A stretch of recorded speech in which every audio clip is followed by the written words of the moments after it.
ব্যস্ত শহর, ব্যস্ত মানুষের সঙ্গে পাল্লা দিয়ে বাড়ছে পলিউশন, আর রাস্তার ধুলো তার সাথে বাই ওয়ান গেট ওয়ানের মতন বাম্পার অফারে মিলছে। এই ব্লগিংয়ের চত্বরে নিজের খেয়াল রাখাটাও যে একটা ইম্পর্টেন্ট, সেটাও এক ধরনের ভুলো রোগ হয়ে গেছে আমার। যাই হোক, এই ধুলোর চক্করে চুলের অবস্থা 12টা বেজে গেছিলো। তাই ভাবলাম যাই, তাহলে একটু আমিও স্পা করে আসি, লোকের মতো যেরকম দেখি ভিডিওতে, আমিও একটু যাই স্পা করে আসি। শুনেছি স্পা করলে নাকি হেয়ারের কন্ডিশন অনেক ভালো হয়। আমার এই ব্যাপারে নলেজ একটু কম, তাই সার্চ মারলাম ম্যাপে গিয়ে প্রিমিয়াম স্যালুন ইন বহরমপুর।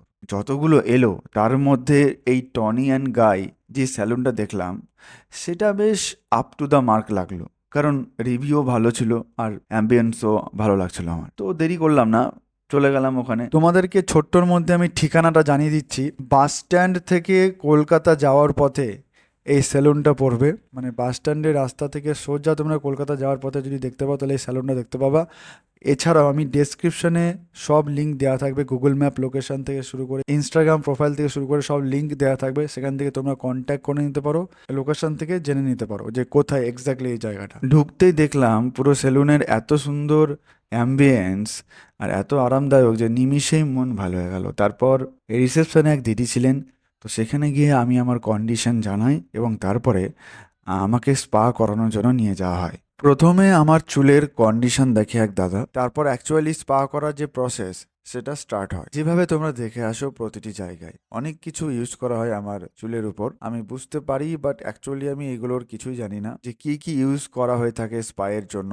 চুপচাপ চোখ বন্ধ করে বসেছিলাম আর ভাবছিলাম কাশ লাইফ মে ইতনা কোই কেয়ার করতা ইয়ার। যাকে ছাড়ো, বলতে পারো একটা গল্পই বলছি তোমাদেরকে আমার প্রথম নিজের যত্নের। তো এইসব করার পরেও আমার চুলের উপর প্রোডাক্ট ইউজ হওয়া বন্ধ হয়নি। মানে অ্যাকচুয়ালি বলতে পারো স্পায়ের এখনো পর্যন্ত কিছুই স্টার্ট হয়নি।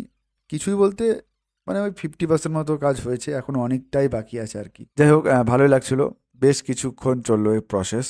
আমি ফাস্ট ফরওয়ার্ড এই কারণে করে দিলাম কারণ অনেকটাই লেন্দি প্রসেস ছিল। যা যা হয়েছে আমার সাথে সবটাই তোমাদের সাথে শেয়ার করছি। একটু এদিক ওদিক হতে পারে কারণ প্রথম তো, তাই আর আগে এসব করিনি, তো একটু মিস্টেক হয়ে যেতেই পারে।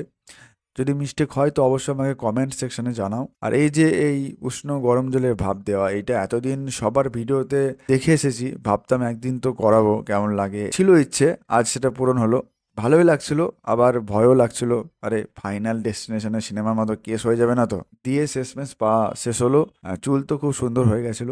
দিয়ে দাদা আমাকে সাজেস্ট করলো যে তোমার স্কিনেরও একটা ফেসিয়াল ট্রিটমেন্ট করে নেওয়া উচিত। এমনি তো বাড়িতে আমি জলে ঝাপটা দিয়েই কাজ চালাই, তো ভাবলাম যখন এসেছি একবার করেই নি, আবার কবে আসবো না আসবো। দিয়ে উপরে গেলাম, ওনাদের যে স্পেশাল ট্রিটমেন্ট সেটা উপর তলাতে হয়। ওখানে গিয়ে এক দিদি আমাকে স্কিনের ব্যাপারে কিছু প্রশ্ন জিজ্ঞেস করে।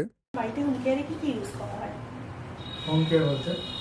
হোম কেয়ার মিনিংস সিটিএমপি ক্লিনজিং, না না, ফেস আমি কিন্তু ওয়াশ, জল দিয়ে আমার স্কিন ঠিক হয়েছে। ফেস ওয়াশ, না না, ফেস ওয়াশ বলতে হ্যাঁ একটা নাইট ইউজ করি, কিসের ইউজ সেটা করেন? ক্লিন অ্যান্ড ক্লিয়ার বলে একটা ফেস ওয়াশ। হ্যাঁ, আচ্ছা। আর বাকি টাইমে আমি সানস্ক্রিন, না, রোদ্দুরে বেরোনোর আগে সানস্ক্রিন ইউজ করা হয়?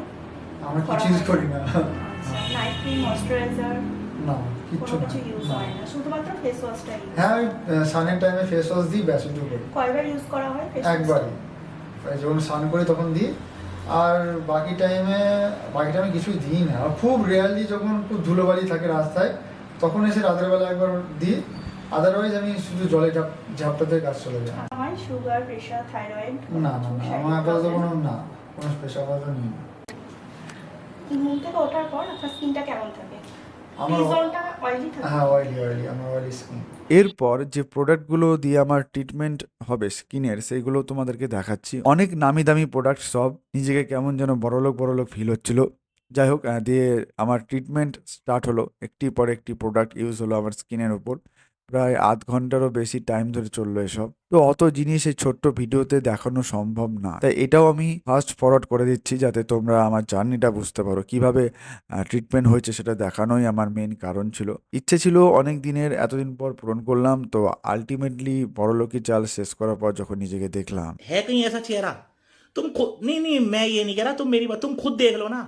मतलब मेरी स्टैंडर्ड की पर्सनैलिटी है, वो छिछोरों वाली नहीं है मेरी। वो गोरे गोरे मुंह लेके बैठ गए स्टैंडर्ड, बड़े जो 500-500 गज की कोठी এই ভিডিওর শেষে শুধু এইটুকুই বলবো, এই পুরো অভিজ্ঞতা ছিল সত্যি অসাধারণ। টনি অ্যান্ড গাই, যেটা আমি জানতাম না যে এটা ইন্টারন্যাশনাল ব্র্যান্ড ওই আর কি, সেলুনে এসে আমি ত্বকের শুধু যত্নই পাইনি, তাদের বিহেভিয়ার আর কাজ করার টেকনিক সত্যি আমাকে মুগ্ধ করে। সেলুন থেকে বেরিয়ে মনে হলো হ্যাঁ, এটা আমার জীবনের একটা বিশেষ মুহূর্ত হয়ে থাকবে।